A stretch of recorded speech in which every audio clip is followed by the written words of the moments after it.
সবাইকে welcome back to my mini blog. তো আজকে হচ্ছে স্যাটারডে মানেই ব্রেকফাস্টে একটু কিছু ইউনিক।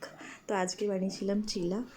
তো ব্রেকফাস্ট করে আমরা সবাই এখানে ব্রেকফাস্ট করে নিলাম। ব্রেকফাস্ট করার পর চলে আসলো আমাদের ব্লিঙ্কিটে সারা মাসের গ্রসারি এনে হাজব্যান্ড নিয়ে আসলো সব পুরো মাসের গ্রসারি। তো আর এই শ্যাম্পুটা আমি এই ফার্স্ট টাইম ইউজ করবো, অর্ডার করেছি, দেখা যাক। এত হেয়ার ফল হচ্ছে।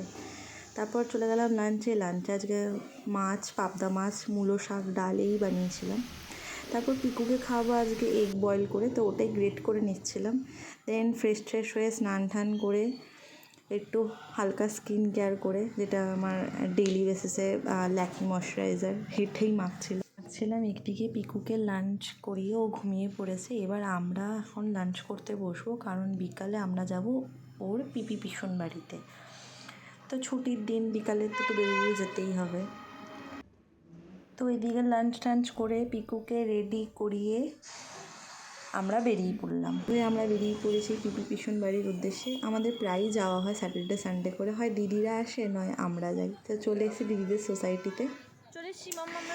দেখো ও ঢোকার পর কত আনন্দ, ওকে নিয়েই একদম মেতে ওঠে সবাই, ওর দিদিয়া, পিসুন সবাই মিলে।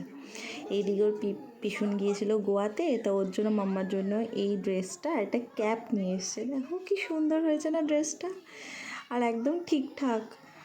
তো এই চলছিল দিদিবাড়িতে গিয়ে কিছু আড্ডা, গল্প, এই খুব মজা। আজকে সন্ধ্যেটা এরমভাবেই কাটলো। তারপর ওইদিকে শাশুড়ি মা ফোন করেছিল, পিকুর ঠাম্মি, এদের সাথে ভিডিও কল করে নেওয়ার পর আমরা একটু গল্প গুজব করলাম, অনেকক্ষণ গল্প করলাম, দিদি বাড়িতেই ছিলাম।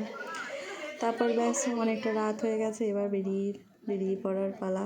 তো ব্যাস দেখো কি আদর মেয়েকে ধরে। তো দিদিবাড়ি থেকে বাড়ি এসে ডিনার করে আইসক্রিম খেতে খেতে মেসেজ দেখতে দেখতে আজকের ব্লগ এখানেই শেষ। বাই।